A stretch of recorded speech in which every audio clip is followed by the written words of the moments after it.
네, 2025년의 마지막 월요일 문 활짝 열도록 하겠습니다. 아침에 투자 시작합니다. 전화호잼입니다. 네, 여러분 안녕하세요. 저는 홍선혜입니다.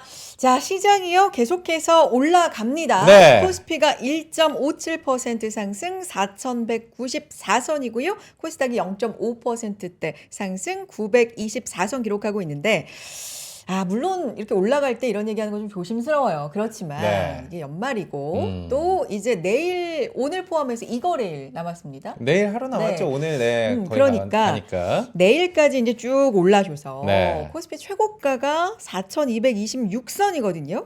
그러네요. 혹시 비슷한 선에서 좀 맞출 수 있을까? 뭐 이런 기대감? 코스피만 봤을 때는 오늘 탄력 보니까 내일까지 갈 수도 있지 않을까라는 조심스럽지만. 기대감도 좀 있고요. 네.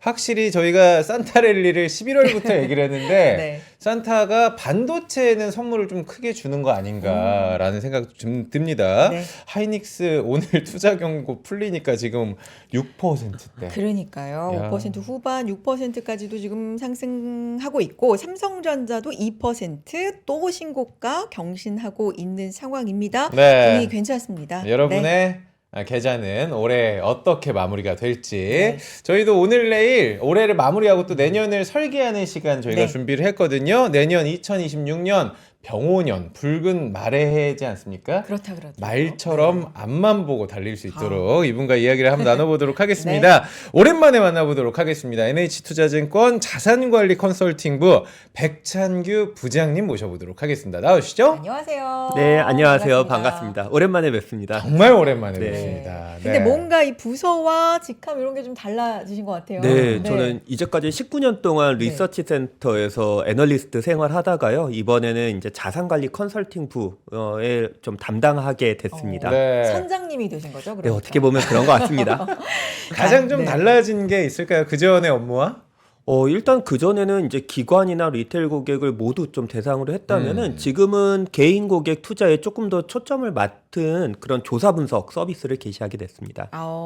자산관리 컨설팅부의 선장님으로 네. 또 다시 와주신 백창규 부장님과 오늘 이야기 나눠볼 텐데 이게 자산 관리를 컨설팅한다는 건 이게 상당히 우리의 거의 목적이잖아요. 목적이죠. 우리의 자산 관리를 네. 그렇죠. 그리고 여기서 이제 이야기를 나누는 어떤 우리의 목표이기도 한데 이제 연말 저는 사실 지난주부로 네. 2025년이 약간 이렇게 지나간 느낌이 좀 자꾸 끝난 느낌. 그렇죠. 체감적으로는 어. 2026년이 이미 좀 시작된 것 같은 느낌이 음. 체감적으로는 이제 들기는 하는데 일단 부장님이 예상하시는 내년 2026년이 되겠죠. 네. 한 해 동안의 경제, 증시 사실은 뭐 한 치 앞을 내다보기가 좀 어렵기 그렇죠. 때문에 이 전반적인 거를 여쭤보기가 굉장히 좀 넓은 개념이긴 합니다만 일단은 어떤 관점으로 좀 보고 계신지 궁금합니다. 네, 일단 한 해 좀 부정적이냐 긍정적이냐 뭐 이렇게 본다면은 긍정적입니다.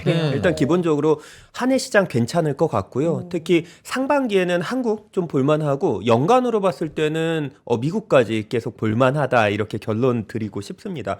제가 오늘 제목 이거죠. 2026년 경제 및 금융시장 전망 이랬는데 핵심은 그겁니다. 우리가 뭐 사야 되고 못 그렇죠. 팔아야 되고 맞아요. 상황 어떨지 맞아요. 그런 거 30분 동안 이야기 한번 드려보겠습니다. 네. 전체적인 제목이 그래서 2026년의 투자 전망에 대해서 지금 알려주실 예정인데 이제 구체적으로는 뭐 사야 되는지 그렇죠. 그걸 이제 답을 주고 가셔야 됩니다. 네. 시작해볼까요?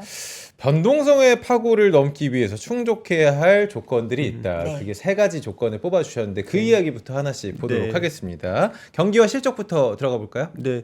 일단 연말 돼서 좀 힘들었죠. 하나는 뭐 한국 시장이 제일 잘 나갔었는데 등락폭이 되게 심해졌었고요. 네. 또 두 번째로는 금 같은 경우도 지금이야 신고가를 뚫고 있지만 4,000불도 한번 깨졌었고요. 비트코인 올 한 해 기대 굉장히 컸었는데 지금은 연간 기준으로 오히려 이거 괜찮을까 하는 걱정 듭니다. 이렇게 봤을 때 이제 시장 끝난 거 아니야 이런 일각의 우려가 있긴 하는데요. 제가 세 가지 한번 짚어봤습니다. 첫 번째 경기와 실적 펀더멘털 챙겨봐야 되겠죠. 네. 두 번째로는 정책과 금리와 유동성 이런 거 어떨지 돈이 얼마나 풀리는지 볼 거고요. 세 번째로는 AI 걱정 많으시잖아요. 네. 오늘 반도체 좋은데 AI 괜찮은지 이 세 가지 한번 보도록 하겠습니다. 좋습니다. 먼저 경기와 실적 한번 여쭤봐 주셨는데요. 결론부터 말씀드리면 괜찮을 겁니다. 올해 돌이켜 본다면요, 경기 녹록지 않았습니다. 길거리 가면은 계속 임대 붙어 있었고요. 미국의 지표들도 실업률이 올라가고 있었거든요. 그런데 미국은 올해보다 내년, 특히 1, 2, 3, 4분기로 갈수록 괜찮아진다 보고 있고요. 한국 같은 경우에는 올해 상반기 굉장히 어려웠습니다. 내년 상반기 좀 저는 기대하고 있고요. 그리고 실적 관점에서는 한국도 미국도 굉장히 드라마틱한 성장이 나올 수 있다. 그런 결론은요. 펀더멘털은 지금 단계보다 한 단계 올라갈 수 있기 때문에 저는 시장 흔들려도 지금 좀 괜찮다 이렇게 이야기 드리고 있습니다. 경기 실적. 지금 저희 장표와 함께 좀 이야기 네. 나누면 좋을 것 같아가지고. 그럴까요? 네. 네, 장표 한번 보겠습니다. 그 다음 페이지 한번 봐주실까요? 네, 넘겨주셔도 됩니다. 네. 네. 이게 이제 핵심 자산이 네. 흔들렸던 거고요. 제가 봤던 거는 경기화 실적 첫 번째 이야기 드릴 건데 첫 번째 2026년 미국도 한국도 경제 성장률 괜찮다라는 점. 두 번째 실적 두 자릿수 대 성장 가능하다라는 점입니다. 일단은 제가 경기부터 좀 말씀을 드리면요. 장표가 넘어가서 좀 죄송합니다. 네. 일단은 미국 경제 하반기로 갈수록 괜찮다입니다. 1Q, 2Q, 3Q, 4Q 이렇게 올라갈수록 좀 괜찮아 보이는데요. 일단은 미국은 상반기 달러 조금 쉬어갈 것 같고요. 하반기 달러 좀 세질 것 같은데 이렇게 본다면 미국은 여전히 모아가는 전략 그리고 핵심 지수 전략 좀 가능하다 이렇게 보고 있습니다. 모아가는 전략, 경제 성장률도 완만한 개선이다. 미국 네. 경제. 관세 같은 경우는 사실 올 한 해를 돌아보면 가장 좀 드라마틱한 순간이긴 했잖아요. 그렇죠. 해방의 날 네. 4월에. 뭐 이런 부분도 그렇고 사실 법원의 판결 이런 건 좀 기다리고 있는 상황인데 이 부분은 좀 영향이 없을까요? 맞습니다. 일단은 네. 관세에 대해서 대법원의 판결이 이제 나오게 될 네, 텐데 네. 아직 일정은 저희가 알 네. 수가 없습니다. 일단은 그 정부를 향한 이런 대법원의 판결이란 건 어느 나라나 예상할 수가 없기 때문인데요. 일단 이게 나오면 변동성 요인은 될 거예요. 왜냐하면 트럼프의 패소가 조금 확률이 높아지고 있고요. 이렇게 된다면은 과연 정부가 가진 이 기초처리 괜찮을까? 신용도 괜찮을까? 이거에 대한 우려 때문에 아마 달러에 대한 영향, 그 다음에 신용도의 영향 때문에 시장이 한번 흔들릴 수는 있습니다. 그런데 관세에 따른 물가에 대한 부담 이런 거는 조금 지나갈 거라고 보고 있고요. 그리고 관세가 결국엔 트럼프는 개별 관세, 국가별 관세를 부과할 거기 때문에 큰 그 관점에서는 바뀌는 거는 좀 없다라고 보고 있습니다. 근데 미국 경제, 그러니까 경제 성장률도 그렇고 네. 뭐 여러 가지 관점에서 우리가 굉장히 걱정했던 인플레도 생각보다 안 네, 오르고 있고 그렇죠. 뭐 이런 부분은 우리가 네. 확인을 하고 있는데 네. 너무 AI 중심으로 올라가기 때문에 요게 흔들리면 걱정되시죠? 전체적으로 흔들리지 않으니까 이게 이제 버블이잖아요. 사실 우리가 계속 AI 투자에 대해서도 많이 지출을 한다고 그렇죠. 알고 있지만 계속 흔들어주는 게 버블론이 한 번씩 맞습니다. 나와요. 한 번씩. 터질까 말까 네, 터질까 네. 말까. 네. 근데 결과적으로 지금까지 보면 그렇게 흔들릴 때마다 샀어야 된다. 맞아요. 이런 그렇죠. 생각이 들기도 하고. 두 분 사셨나요? 아니요. 아니요. 아쉽습니다. 오늘 그거에 대해서 이야기를 한번 드릴 네. 텐데요. 그러니까 버블이 뭘까요? 버블이라는 건 기본적으로 기업이 돈을 못 버는 상황에서 남의 돈을 빌려오면서 과하게 투자하면은 이게 바로 버블입니다. 그러면 과연 그런지 같이 한번 장표 볼까요? 네. 일단은 가장 왼쪽 차트입니다. 지금 GDP 대비해서 IT 업종의 설비 투자 과한가 보면요. 아직 과거의 닷컴 버블 수준에 미치지 못하고요. 지금 21세기 들어서의 평균 수준 정도에 불과합니다.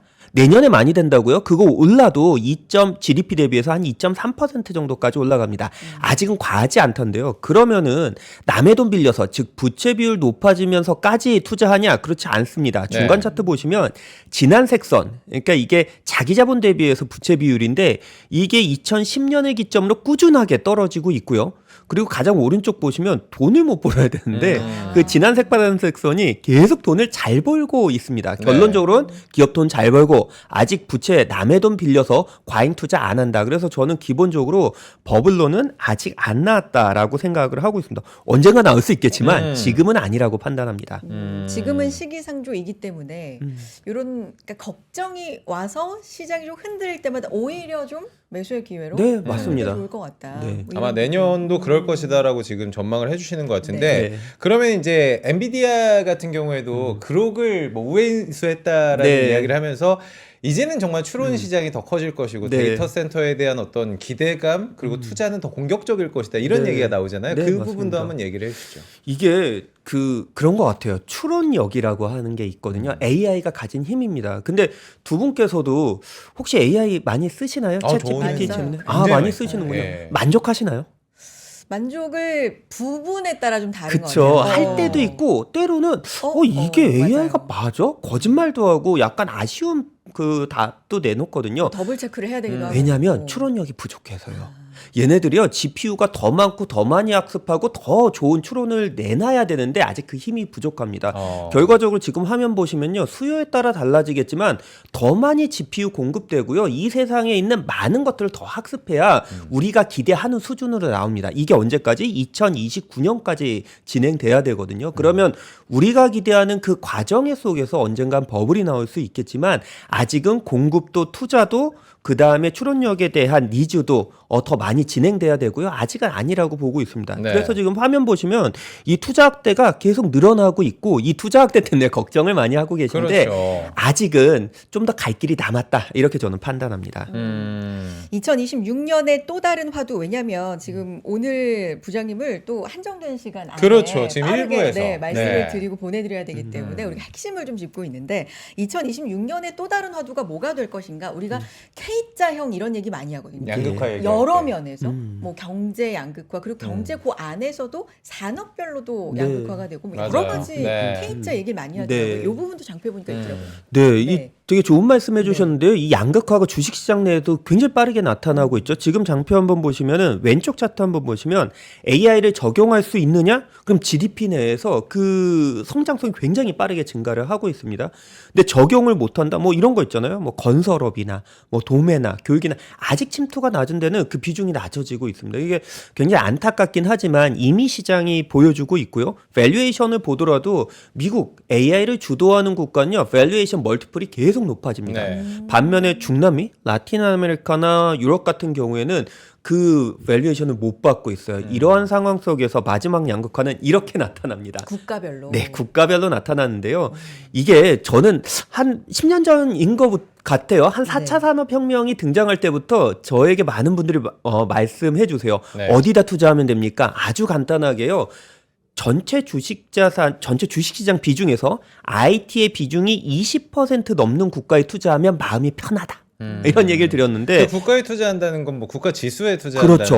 말씀이시죠? 맞습니다. 네. 해외 투자할 때 어디 합니까? 아, 미국 하세요? 아니면 대만 하세요? 한국 하세요? 네. 이게 전체 주식 자산에서 주식시장에서 IT 섹터의 비중이 20% 넘는 국가가 4차 산업혁명을 주도했고요. 지금은 AI를 주도하고 있습니다. 네. 그래서 AI에 편입되어 있느냐, AI에 편입되어 있지 않은 국가냐가 향후의 지수 방향성을 결정할 것이라고 저는 보고 있습니다.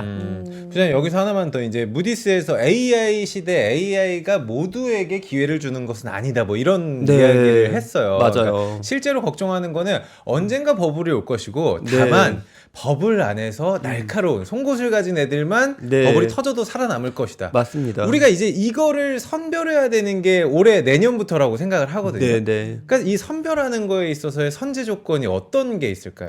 아, 이 선제 조건, 그러니까 지금 보면은 AI자 붙으면 급등도 하고 급락도 하고 있거든요. 그러니까요. 네. 이거 혹시 역사에서 배우시지 않으셨나요? 두 분은 아마 너무 어리셨을 수도 있고 안 태어나셨을 수도 저는 있는데. 아마 응애응애 했을 겁니다. 언제적을 예. 말씀. 그렇죠. 99년도 00년도에 아. 테크 버블을 보면요. 그때 태어났네. 저는 있었네요. 네. 웬만한 기업들이 다 테크자를 붙였고요. 그렇게 되면 주가가 다 올라갔습니다. 아. 그런데 살아남은 기업들 뭐 네이버나 다음 정도가 되지 않았을까요? 그럼 지나서 생각해 보면 그 전까지도 굉장히 집중되는 종목들에 대해서는 그걸 판단하는 게 굉장히 어려웠는데 핵심은 그거였습니다. 결국에 고객하고 연결되느냐? 그게 핵심인 것 같아요. 그래서 저희가 올해 추천드릴 종목과 기업 산업군은 거기에 포커스를 두고 저희가 좀 선별을 했습니다. 앞서서 그 국가별 양극화, 뭐 IT 비중 요거 짚어주는 사실 네. 올해 코스피 연초 대비해서만 보면 우리가 좀 압도적이지 않나요? 네, 맞습니다. 코스피 70% 이상 네, 올랐으니까 그렇죠. 연초 대비해서 네. 이런 거 보면 내년에도 요 기세를 이제 끌고 갈 수 있을까? 아니면 올해 네. 잘 간 만큼 우리는 내년은 좀 한 박자 음. 쉬어가나? 뭐 여러 가지 사실 경우의 수를 좀 생각해 보게 그렇죠. 돼서. 한국 시장 참 재밌는 게요. 네. 홀세는 급등했고요. 짝수에는 조금 힘들었던 아, 이런 그런 것도 예, 있어요. 역사적 알마니악이 좀 남아 있는데 네. 저는 내년 상반기까지 꽤 기대하고 있습니다. 왜냐면 두 가지 때문인데요. 일단 네. 성장률 좋다. 음. 왜냐면 올해 초 생각하면요. 이런 정치적 이슈도 있었고 또 대통령이 이제 선출되면서도 그간의 행정 공백이 좀 있어서 네. 투자가 좀 안 이루어졌거든요. 그리고 두 번째로는 한국 핵심 동력 반도체가 좀 쉬었습니다. 그런데 지금 반도체 달려가고 있죠. 그렇죠. 오늘 앞에서도 말씀드렸지만 삼성전자 하이닉스의 이 상승세 이게 단순히 AI 광풍 때문만은 아니고요. 실적 때문입니다. 그래서 저는 내년 상반기까지 한번 기대해봐도 된다 이렇게 생각하고 있습니다. 그거 말씀 네. 이어서 근데 네. 앞서서 미국 경제 전망해 주셨어요. 네. 그렇죠. 한국 경제 전망도 장표에 나와 있어서 이것도 좀 짚어볼까요? 그럴까요? 일단은 미국은 기조적으로 좋아지는데요. 지금 장표 한번 같이 봐주시면요. 한국 2017년부터 지금 2026년 전망까지 10년치 나와 있는데요. 2025년과 26년 한번 잘라볼까요? 2025년은 바닥을 찍고 올라가는 한 해였다면 2026년은 상반기에 굉장히 좋은 숫자들이 보인답니다. 왜냐하면 올해 1, 2Q가 너무 안 좋았어요. 네. 그러다 보니까 YOY로 내년 상반기가 좋을 수밖에 없고요. 한 가지 더 기대가 반도체가 좋습니다. 아. 일단 반도체가 좋아지면요, 이게 소위 말하는 경상수지가 개선이 되고요. 그게 이제 기여를 많이 하게 되는데 이게 주식 시장에서는 굉장히 훈풍으로 좀 작용할 것 같습니다. 네. 자, 그러면은 저희가 한국 경제, 미국 경제 이 정도로 보고 네. 아까 얘기하셨던 유동성 이야기를 좀 여쭤봐야 될 것 그럴까요? 같아요. 금리 상황이라든지. 네. 일단 미국의 금리 인하 네. 누가 되느냐에 따라서 달라진다가 아니라 아. 누가 돼도 내려간다. 트럼프의 연준 입김이 의장? 아. 네. 들어갈 것이다. 맞습니다. 지금 걱정하시는 거 돈 더 풀리냐거든요. 사실 올해도 그랬던 것 같아요. 상반기까지 이제 미국이 금리 인하 안 한다? 왜냐면은 물가 높아질 거고 관세 때문이다. 이런 걱정 많았는데 저희 NH 리서치 하우스에서는 꾸준하게 금리 인하에 대한 긍정적인 전망을 내놨습니다. 앞으로요. 지금 장표 한번 같이 보실까요? 네. 연준의 금리, 중립금리로 인해서 향해서 내려가고 있습니다. 지금 남은 기간 동안 좀 본다면 3월과 6월 내년 두 차례 정도 인하할 수 있고요. 그럼 돈 더 풀릴 겁니다. 그렇게 봤을 때 제가 기대하는 거는 이런 것 같아요. 신임 연준 의장 후보 세 분인데요. 어느 분이 되더라도 저는 유동성에 대한 정책은 바꾸지 않을 것이다라고 보고 있고요. 네. 거기다 케빈과 월런가요? 아, 맞죠, 예. 맞죠. 맞습니다. 네. 저는 어느 분이 되더라도 돈은 풀린다라고 생각을 하고 누가 있어요. 돼도 돈이 네. 풀린다. 그러면 유동성이 공급이 되면요. 멀티플도 올라가고요. 소위 말해서 자산의 가격이란 게 올라갑니다. 그래서 저는 한국 금리가 안정적인 상황 속에서 미국이 돈이 풀리게 된다면은 여기서 보시면 글로벌 유동성 미국이 주도해서 확대되는 기조가 2023년 바닥을 찍고 이뤄졌는데요. 네. 내년에 하나 더 있습니다. 중국이요. 공식적으로 중국의 은행이 돈을 풀겠다, 유동성 확대한다는 얘기를 했거든요. 그러면은 G2가 같이 돈을 풀게 됩니다. 이럴 때 자산의 가격은 올라갈 수밖에 없고, 그러면 우리는 자산을 팔면 아직은 안 됩니다. 그래서 저는 일단은 한국 시장 좀 걱정돼, 신고가를 이뤘어? 그럼 좀 빼야 되지 않을까? 이런 걱정하시는 분들, 한국 주식은 내년 상반기까지, 미국은 내년 연말까지 좀 보자, 이런 얘기 드리고 있습니다. 그래요. 사실 요 부분도 이제 내년 5월 임기, 네. 네, 이게 이제 체인지가 되면서 맞습니다. 누가 될 것인가, 금리는 얼마큼 내릴 것인가, 네. 뭐 이 부분이 상당히 좀 화두가 되지 않을까 싶은데 어쨌든 돈은 풀릴 것이다. 네. 근데 그럼 전반적으로 좀 저기 긍정적이다. 그 내년에 네. 미국 중간 선거가 있잖아요. 네, 네. 그렇죠, 후반에. 미국 중간 선거 있는 해는 역사적으로 변동성이 굉장히 좀 강했던 기업들이 있다. 네. 이것도 언제가 강할까요? 참고로 11월 3일이 중간 선거예요. 네. 그럼 네. 한국은 선거 전까지 6월 3일 지방선거가 있는데 선거 전까지 대체적으로 주식시장이 올라갑니다. 미국은요. 선거가 끝나야지 변동성 해소 차원에서 그 다음에 올라갑니다. 그 다음에 올라가요. 그래서 보통은 선거가 있기 전에 많이 흔들려요. 그래서 저는 생각이 미국은 내년에 모아서 가는 해. 그 다음에 한국은 내년 상반기에 한번 큰 트레이딩을 좀 해봐야 될 해. 이렇게 좀 결론을 지었습니다. 상반기에는 그러면 상반기랑 조금 이제 중간 선거 네. 끝난 그 이후에는 미국 주식, 그 네, 전에 네. 이제 모아가고 그 네, 전에는 맞습니다. 직장을 좀 활발하게 예, 하는 봐도 된다. 딱 그렇습니다. 그런 전략. 예. 알겠습니다. 자, 그리고 윅비 편입 이슈도 예. 좀 있잖아요. 채권 지수. 그래서 예. 네. 뭐 이런 부분도 한번 짚어볼 만한 2026년에 새로운 또 소식입니다. 예, 맞습니다. 지금 한국이요, 그 위그비라는 세계 네. 채권 지수에 편입이 됐습니다. 네. 그러면 이게 어떤 현상이 나오냐면은 외국인 투자자들이 한국의 채권을 사러 돈을 들고 옵니다. 그럼 이제 이게 언제냐? 4월부터 시작이 될 내년 거거든요. 약간 미뤄져서 사고. 네. 네, 맞습니다. 그럼 이게 돈이 들어오면 네. 좀 어떠한 현상이 나타나냐? 네. 이게 최대 뭐 10조 원이라고는 하지만 네. 아마 처음부터는 그러지 않을 겁니다. 아마 보수적으로 생각하면 3, 4조 원의 자금이 한국으로 들어오게 될 텐데 이렇게 되면은 환이라든가 금리가 조금 안정화될 수 있다. 그러면 결론은 그겁니다. 한국의 금융시장 자체가 조금 레벨업 될 수 있는 환경이 내년에도 한 번 더 남아 있다. 이렇게 기대하고 있습니다.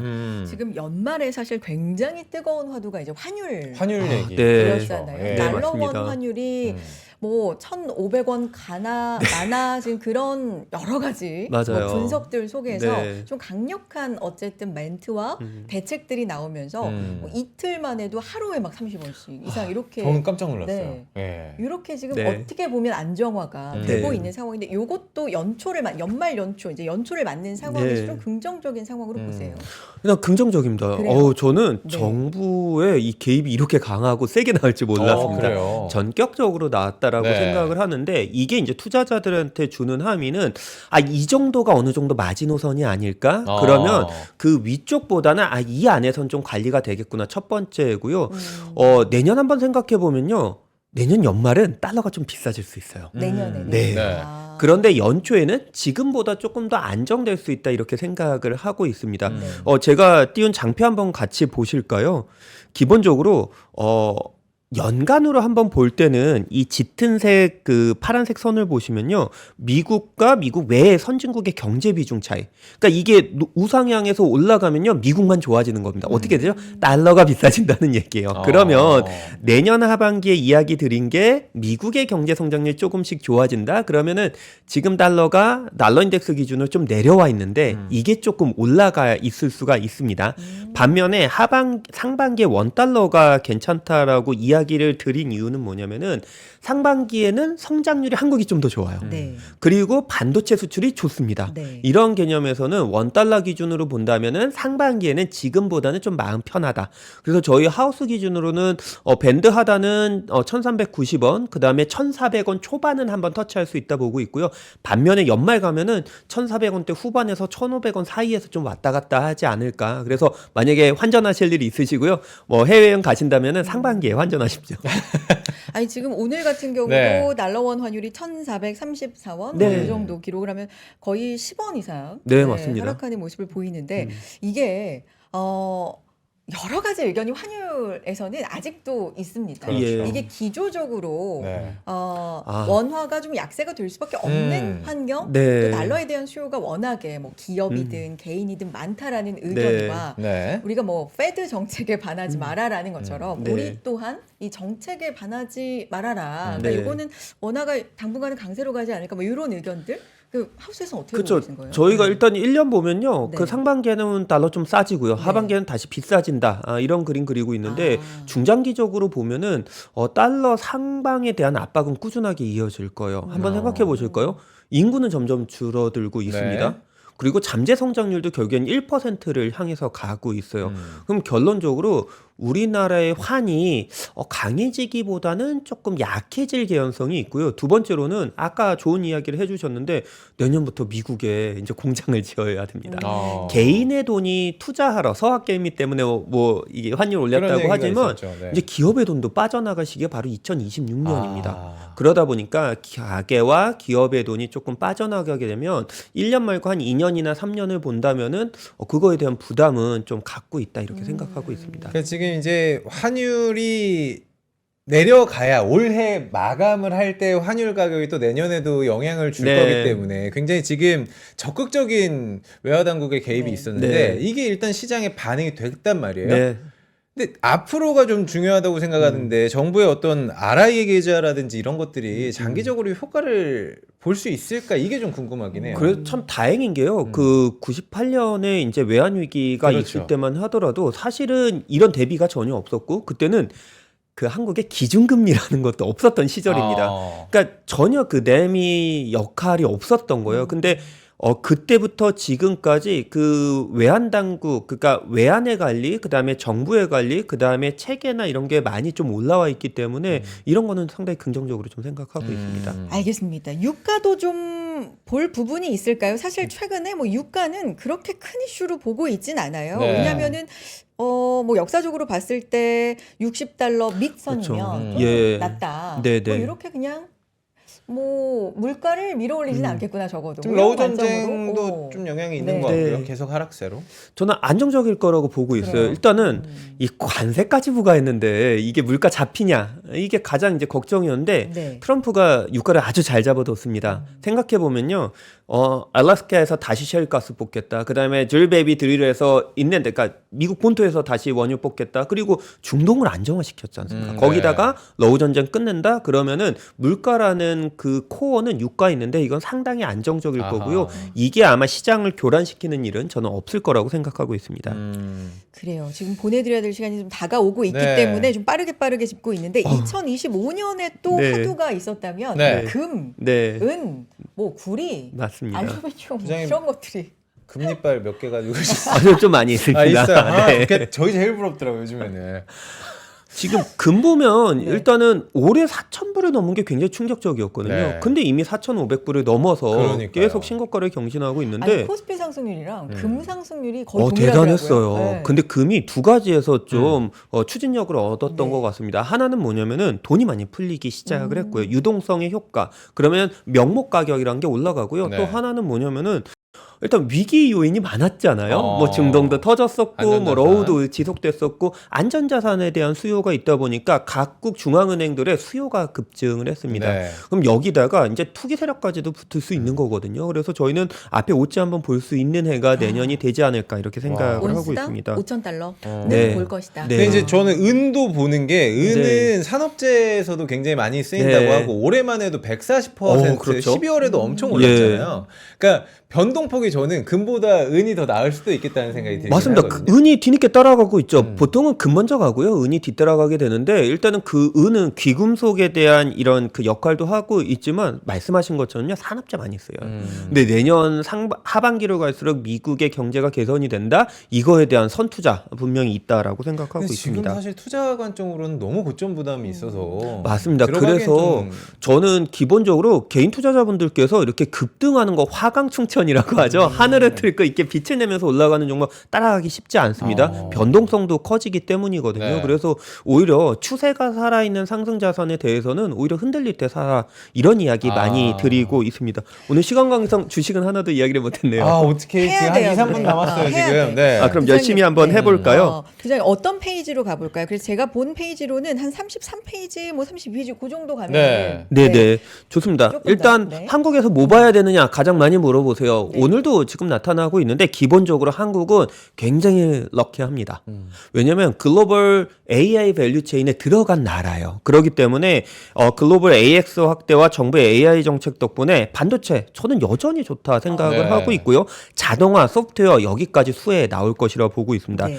또 하나 정책 모멘텀인데 올 한 해 갔죠. 뭐 지주증권, 조방원 이런 것들 정책 모멘텀이 있었는데 이게 너무 올랐기 때문에 변동성이 커졌거든요. 네. 쉽지 않은 산업과 테마입니다. 그럼에도 불구하고 정책 이슈는 여전히 살아있다. 이거에 대한 대응 충분히 가능하다 보고 있고요. 기존에 갖고 있던 분들은 조금 더 가져가셔도 되고요. 새롭게 들어가시는 분들은 변동성이 커질 때 걱정하지 마시고 불안감을 잡고 들어가자라고 이야기를 드리고 있습니다. 이게 한국이고요. 보는 시점 언제까지다? 상반기까지.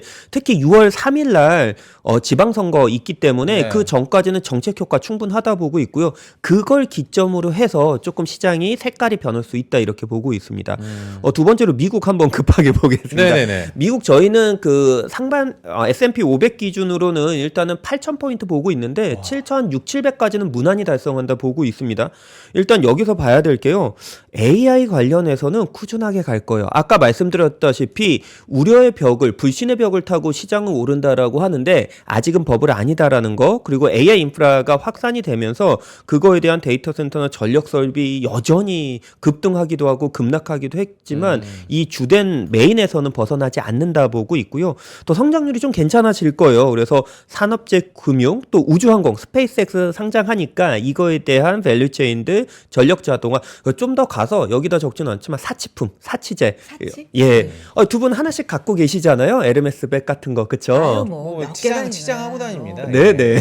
그런 종목들 한번 보실 만한 게 지금은 아니에요. 지금 사시면 6개월 동안 재미없겠지만 내년 연말 봤을 때는 헬스케어나 사치재 긍정적으로 보고 있습니다. 네. 그래요. 여기까지 들어야 될 것 같은데 네. 자 지금 뭐 AI는 계속될 거고 그 안에서도 반도체, 로봇, 소프트웨어 이쪽으로 볼 것이다.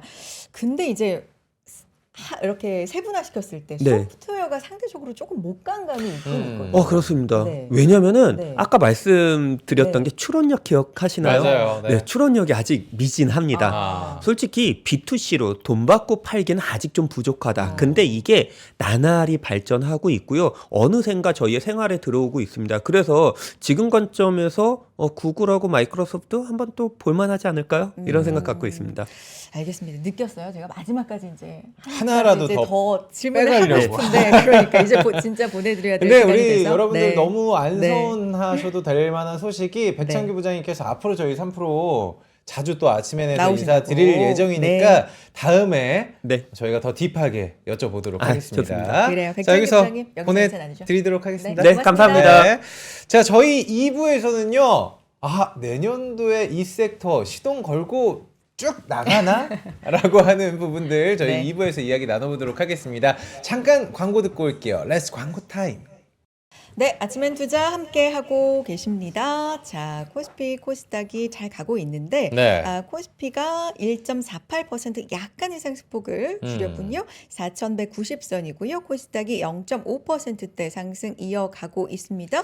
외국인 매수가 들어오긴 하는데 오늘 개인이 많이 사주고 있는 네. 상황이고요. 코스닥 시장에서도 개인이 매수세를 보여주고 있는 상황입니다. 저는 네. 오늘 9시 장 시작했을 때보다 지금 수급 보면은 네. 외국인이 계속 들어오고 있는 네. 느낌이어가지고 오후장이 만약에 탄력 붙으면 더 음. 쫙쫙 가지 않을까라는 개인적인 전망이 아니라 바람입니다. 이거는. 마지막 네. 2거래일 남았는데 뭐 음. 시장 괜찮게 마무리되면 그러니까요. 기분 좋을 것 좋겠어요. 같아요. 네. 자, 시작해 볼까요? 자, 2부에서는요. 운송과 조선 그리고 항공까지 약간은 좀 소외됐다고 생각하시는 분들도 계실 것 같거든요. 이 섹터를 좀 여쭤보도록 하겠습니다. NH 투자증권의 네. 정현승 연구위원 모셔보겠습니다. 안녕하세요. 반갑습니다. 안녕하세요. 네. 네.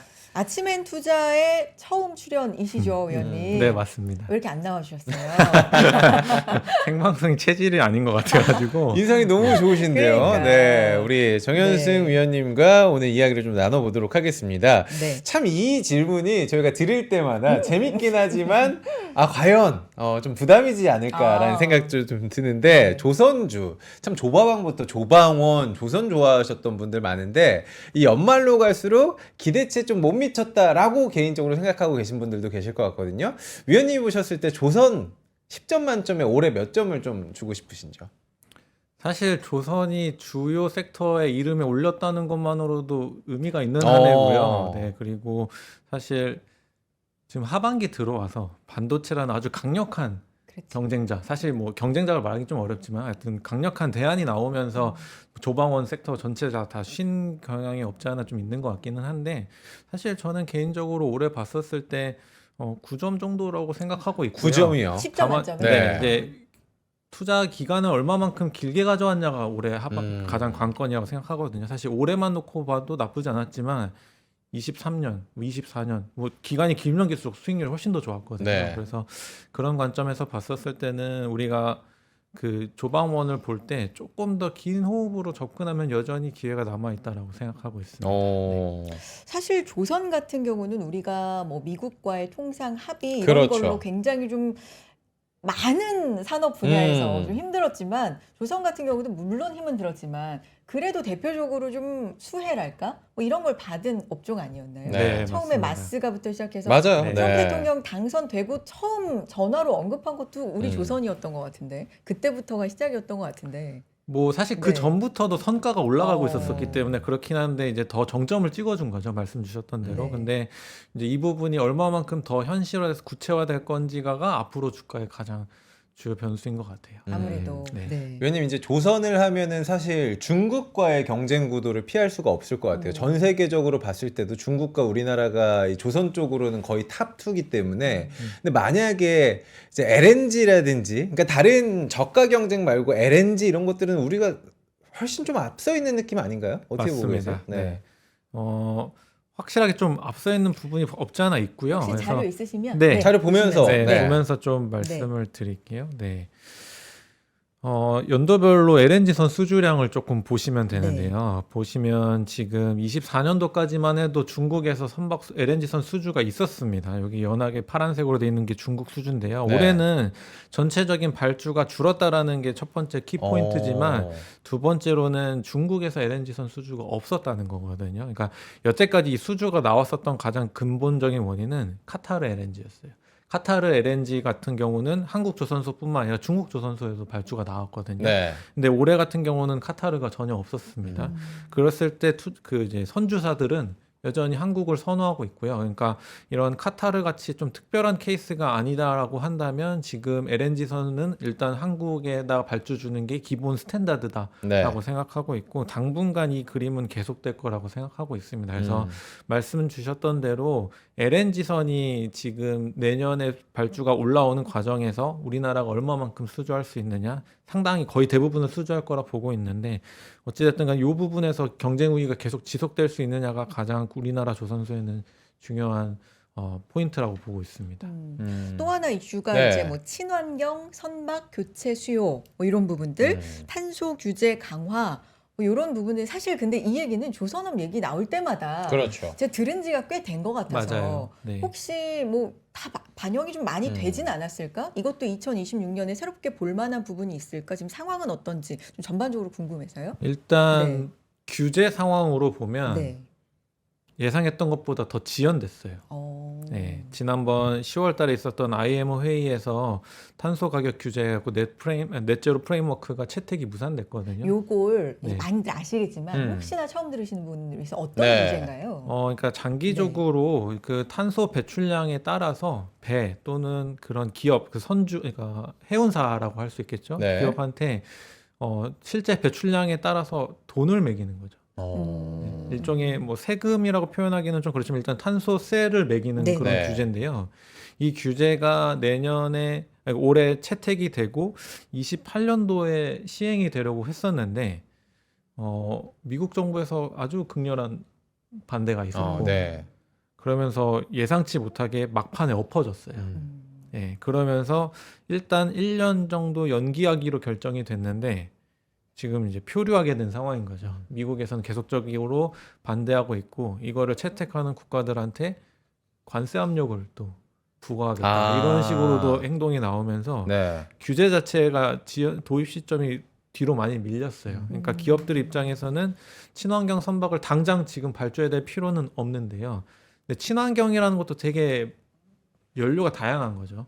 예, 지금 대세는 LNG 추진은 그냥 예상대로 그냥 하자라는 건데요.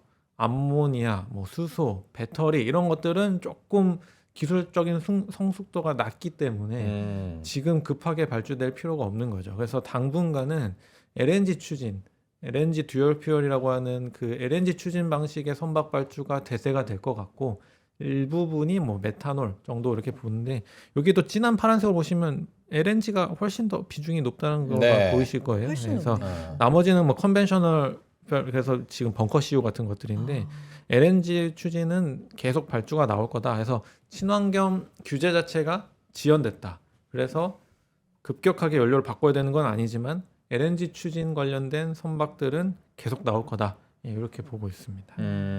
전 방금도 이제 위원님께서 미국의 압박으로 중국 조선업이 어떻게 보면은 약간 좀 눌리고 있는 상황이라고 볼 수 있는데 그게 우리가 라이벌이니까 우리나라 조선 쪽으로 바로 이렇게 반사액이 올 수 있는 건지 아니면은 또 일본도 꿈틀꿈틀하니까 그게 온전히 우리가 다 받을 수 없나 이런 생각도 좀 들기도 하고요. 어떻게 생각하세요?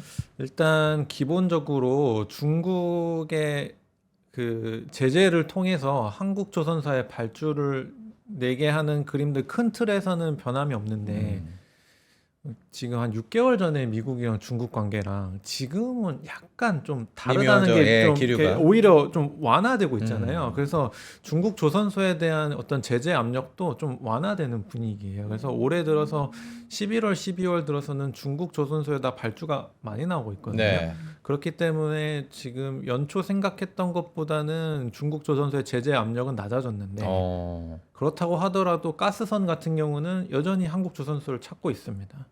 그리고 중국 조선소의 발주가 많이 나왔다라는 게 누적이 되면 중국 조선소가 자리가 없는 거죠. 그러면 이제 오히려 빨리 받을 수 있는 조선소가 한국이 된다라고 한다면 네. 또 이제 선주사 입장에서는 여러 가지 생각을 많이 해야 되는 상황이거든요. 그래서 일단 계획했던 정도 수준의 어떤 중국 조선소 제재 압력은 낮아졌지만 오히려 중국 조선소가 최근에 수주를 많이 받으면서 한국 조선소가 수주 받을 수 있는 기회가 조금씩 더 열리고 있고 예, 그런 관점에서 보면은 지금 현 상황이 그렇게 나쁜 상황은 아니라고 생각은 합니다. 네. 뭐 예상했던 것처럼 중국을 완전히 막아버리면 그것만큼 좋은 건 없지만 그러기는 매우 어렵거든요. 어렵다. 네. 네. 그래요. 지금 사실 뭐 수주가 몇 년치가 뭐 3, 4년치, 쌓여있다, 네. 뭐 이런 부분들도 있는데 LNG도 그렇고 친환경 뭐 이런 부분은 조금 더 여지가 또 남아 있는 상황으로 설명을 들어보니까 보입니다. 우리 또 얘기해야 될 게 뭐 마스가를 시작으로 해서 미국과의 관계, 네. 정책 그리고 최근에 나온 이슈 뭐 황금 함대 그렇죠. 뭐 이런 얘기들 어떻게 좀 봐야 황금 함대를 되는지. 네. 얘기하면서 한화와 정말 훌륭한 그러니까요. 업체와 우리 함께 할 것이다 하면서 사실 연말 맞이해가지고 조선이 쫙 한번 또 올라왔다. 그런 발언들 때문에. 네. 근데 확실히 이제 뭐 시작이 되는 건가요? 어떻게 보세요? 뭐 군함이라든지 이런 것들이? 시작은 되는데요. 저는 개인적으로 이렇게 발언으로 시작한다고 생각하진 않고 네. 시작의 어떤 뭐랄까 분기점이라고 하는 게 법안 변경이거든요. 법안이 바뀌어야 이제 기업들이 실제로 진출하고 여기에다 수주를 줘도 문제가 안 되는데 지금 법이 아직 안 바뀌고 있단 말이죠. 네. 발의는 잔뜩 다 돼 있는데 그러니까 일단 사실 그것 때문에 언론 워딩 때문에 주가가 반짝했다 또 내려왔거든요.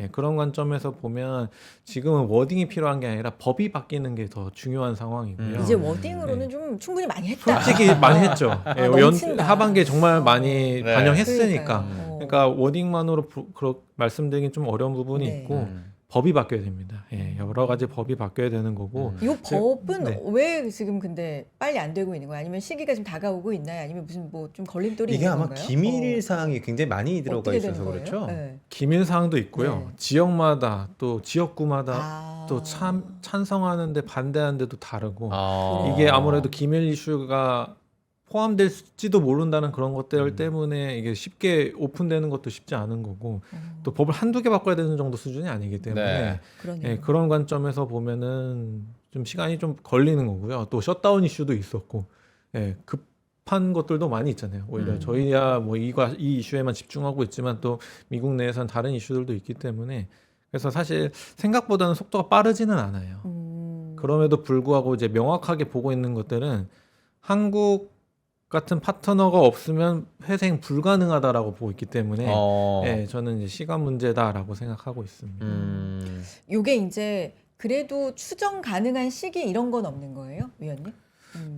그래도 법안들이 생각보다 좀 엄청 올라와 어려워요. 있고 하니까 저는 네. 내년도 상반기에는 법의 상반기. 변화들이 있지 않을까, 실질적 법의 변화가 있고 또 관련된 기업들의 구체적인 투자 계획이나 또는 실제 수주 상황이나 이런 것들이 나올 수도 있지 않을까 생각하고 있습니다. 근데 이제 번스 톨리프슨 나 이거 수정. 처음 들어봐. 그러니까요. 그게 이제 말은 좀 많죠. 어려운데 네. 이게 미국 군함의 해외 건조를 막는 뭐 이런 법이 이게 의외. 또 걸림돌이 될 수 네. 있다 이런 의견들도 있고요. 네, 네. 예, 한두 가지가 아닙니다. 아하, 사실. 네. 한두 가지가 예, 아니다. 뭐 바이 아메리칸 액트, 뭐 번스톨레프스 법안 이런 것들이 수정이 필요하고요. 네. 그다음에 뭐 상선 동맹국 파트너십법 이런 것도 개정을 해서 뭐 다른 존스법 이런 것도 개정해야 되고 예, 그래서 그래도 일단 발의가 돼 있다라는 거는 의미가 있는 거고요. 예, 그렇지만 속도가 실제적으로 의회에 통과되기까지는 그래도 좀 시간이 걸리지 않을까 생각은 드는데 늦어지면 늦어질수록 손해는 미국이죠. 예. 저는 사실 이게 통일감이 씨 좀 추진력을 얻기 위해서는 의외의 법도 있지만 트럼프 대통령의 어떤 정치적 장악력이 가장 좀 중요하다고 생각을 하는데 내년에 변수가 참 많을 것 같아요. 맞아요. 네. 어떻게 좀 예상을 해야 될까? 예상하기 참 힘들겠지만 선거라는 것도 있고요. 내년. 그래도 이 양 법안의 특이점 중에 하나가 양당 공동 발의도 다수 있고요. 네. 그래서 정치적으로 뭐 특정 당에서 반대하고 이러진 않을 것 같은데 오히려 이제 지역구마다 상황이 같은 당 내에서도 찬성 반대가 조금 다른 것 같고 네. 예, 그래서 그러한 부분들이 해결점인데 그래도 일단은 미국은 이거를 필요로 하고 있기 때문에 그런 관점에서 보면은 안 된다 지연된다지 안 된다라고 생각하지는 않는 거죠. 알겠습니다. 이제는 기업 얘기로 좀 들어가 볼게요. 우리 조선주 봐야죠. 네, 그래서 조선주 안에서는 위원님께서는 탑픽으로는 HD 현대중공업을 꼽으시는 겁니까? 그래요? 네. 네, 이유 좀 들어볼까요? 일단 지금 HD 현대중공업을 탑픽으로 뽑은 이유는 크게 세 가지인데요. 네. 1번은 엔진 사업부 때문에 그렇습니다. 그러니까 선박 발주가 많이 되고 있는데 엔진이 더 쇼티지거든요. 그래서 엔진 사업부를 하고 있다라는 거에 대한 프리미엄을 줘야 된다라는 부분이 첫 번째로 있고요. 요거 다음 페이지 19페이지로 한번 가볼까요? 네. 네. 한번 넘겨봐 주시면 네. 네.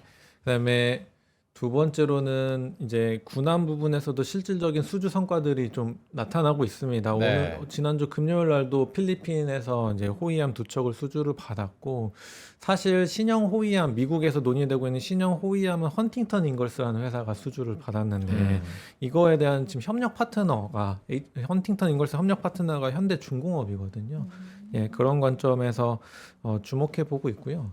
저는 개인적으로 HD 현대중공업이 조선도 대장이라고 생각합니다. 네. 네, 얘가 대장이고 실질적으로 마진 부분이나 수주나 선가나 이런 것들 다 끌고 가고 있거든요. 그런 관점에서 보면은 가장 중요한 어떤 기업이 되지 않을까 생각하고 있습니다. 그래서 쭉쭉 한번 그리고 훑어봐 주시면 네. 그 다음이 삼성중공업, 그 다음이 한화오션 이렇게 네, 가네요. 그렇습니다. 네네. 네. 사실 큰 순서가 큰 차이가 있지는 않는데요. 그럼에도 불구하고 조금 차별화를 둔 점은 아무래도 하나 오션 같은 경우는 이제 오버행 이슈가 있을 수 있다라는 게 조금 리스크 요인이고요.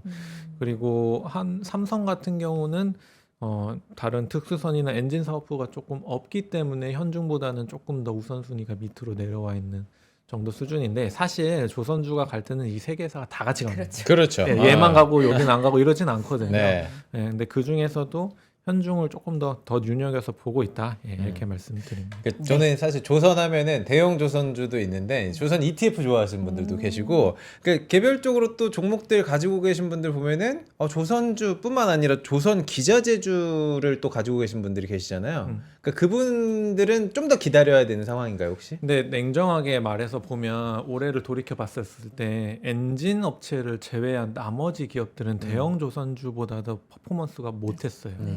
그 이유 중에 하나가 저는 개인적으로 이러한 산업이 발전하는 그 과정 중에서 부가가치가 결론적으로 대형 조선소한테 쏠렸다고 생각합니다. 그러니까 완제품을 만드는 업체한테 쏠렸다고 생각해요. 기자재 업체들도 분명히 좋은 부분이 있지만 결론적으로 부가가치가 창출되거나 뭐 생산성이 개선되거나 이런 효과가 마지막으로 집합되는 건 대형 조선소거든요. 네. 그래서 저는 여전히 대형 조선소를 더 선호합니다. 다만 엔진이 쇼티지가 좀 심하기 때문에 엔진만 조금 나쁘지 않다 이 정도 생각할 수 있긴 한데요. 업종 자체로 보면 저는 여전히 대형 조선소가 더 좋은 픽이라고 생각하고 있고 요 흐름은 내년에도 계속될 거라고 생각합니다. 자, 시간이 그렇게 길진 않지만 네. 또 커버하시는 섹터 운송 쪽 한번 보면 네. 탑픽 CJ 대한통운 꼽아주셨습니다. 음. 요거는 갖고 계신 분들 뭐 올 한해 글쎄요. 안 좋았죠. 네. 안 좋았죠. 그쵸. 근데 계속 어. 희망은 줬었어요. 네. 그래서 그런지 이제 쭉 보면은 뭐 여러 가지 꼽아주셨지만 저평가 매력 요거를 또 말씀해 주셨는데 설명 좀 들어볼까요, 위원님? 일단 기본적으로 보면 일단 그 대한통운 같은 경우가 올해 좀 못했었는데요. 예, 자료를 좀 보시면 3분기부터는 물동량이 좀 바뀌었어요. 네. 그래서 대한통운을 뽑고 있는 투자 포인트가 크게 세 가지인데요. 사실 올해 내내 가장 좋았었던 것 중에 하나는 계약 물류라고 하는 물류 자동화 사업은 계속 성장해 왔습니다. 근데 택배에서 단가도 빠지고 물동량도 안 좋았던 흐름이 계속되다가 3분기부터 바뀌기 시작했어요. 3분기부터 바뀌면서 이제 택배랑 두 가지 사업부가 모두 다 매출이 이제 성장하는 그림이 3분기부터 나타났고요. 네. 3분 그리고 두 번째로는 이제 이 물동량이 증가한 것 중에 하나가 저는 이제 주 7일 배송 효과가 있습니다. 올해 내내 시행했다가 조금 시행착오를 겪었지만 3분기부터는 물동량이 증가하면서 좀 격차가 나타나고 있고 이제 우리나라의 주 7일 배송을 의미 있게 해줄 수 있는 회사는 쿠팡과 CJ 대한통운밖에 없는 거죠.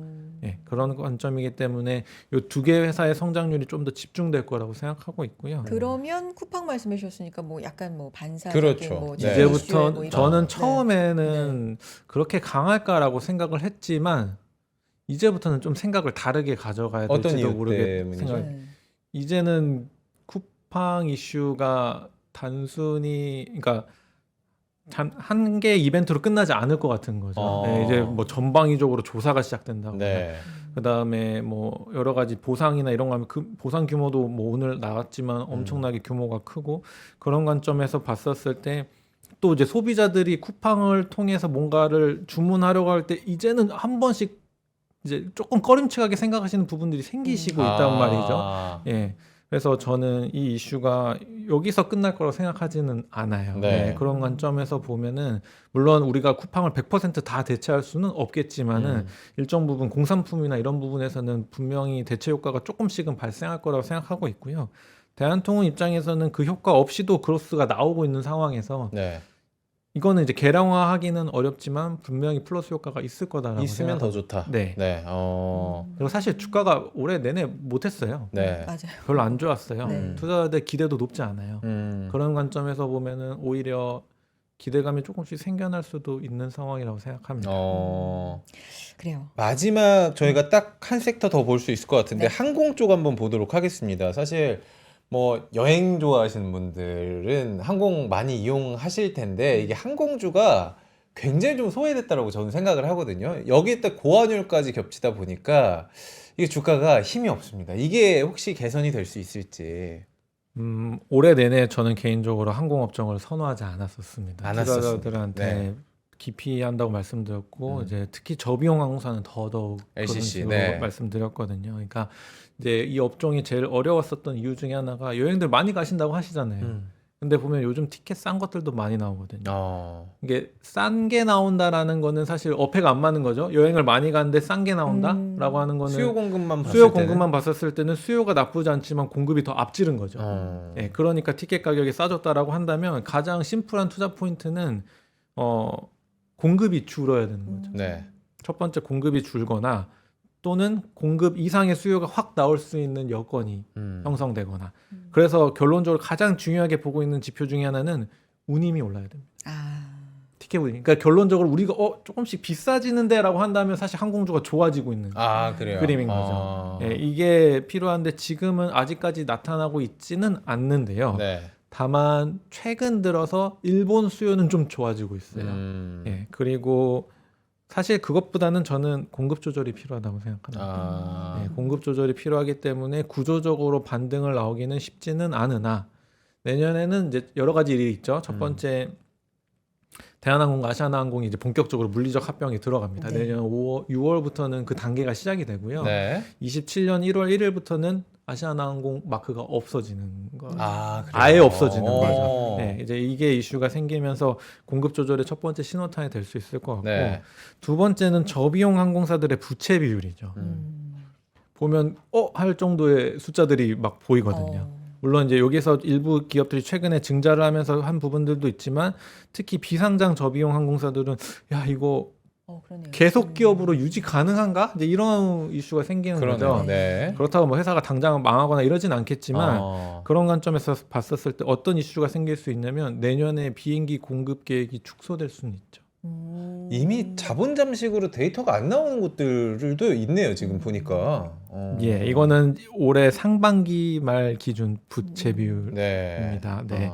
일부 기업들은 증자도 했을 거고요. 비상장 기업들은 공시가 안 되는 부분들도 있을 거기 때문에 그렇긴 한데 네. 이게 지속 불가능하다고 보거든요. 음. 그런 관점에서 보면 변수가 생길 수 있을 것 같습니다. 그래서 공급 조절이 나오면 투자자분들한테 사자 이렇게 말씀드릴 겁니다. 알겠습니다. 네. 자, 오늘 여기까지 들어봐야 될 것 같네요. 조선부터 해서 운송, 항공까지. 네. 2026년의 이야기 또 요약해서 핵심만 전해주셨습니다. 생방송 체질이신 것 같은데요, 위원님? 아니라고 아닌 것 말씀하셨어요. 같은데. 오늘 누구랑 같이 하냐? 박지훈 부장님이랑 같이 왔거든요. 오실 때 손잡고 오라고 하면 돼요. 예. 자주 나오셔도 좋을 것 같습니다. 감사드리겠고요. NH투자증권 정현승 연구위원 함께했습니다. 고맙습니다. 고맙습니다. 감사합니다. 자, 우리 손혜 씨 하루 남았습니다. 거래일이 오늘 빼면요. 오늘까지 이제 이틀 남았는데 이틀 남았죠. 네, 코스피 달려가서 1.6% 상승 4,196선입니다. 코스닥 0.7% 상승까지 지금 상승폭 확대하는 926선 기록하고 있는 상황. 자, 마무리 잘 하시고 저희는 내일 또 마지막 거래일에 인사드리겠습니다. 뒷방송도 함께 많이 해주시고요. 여러분 고맙습니다. 고맙습니다.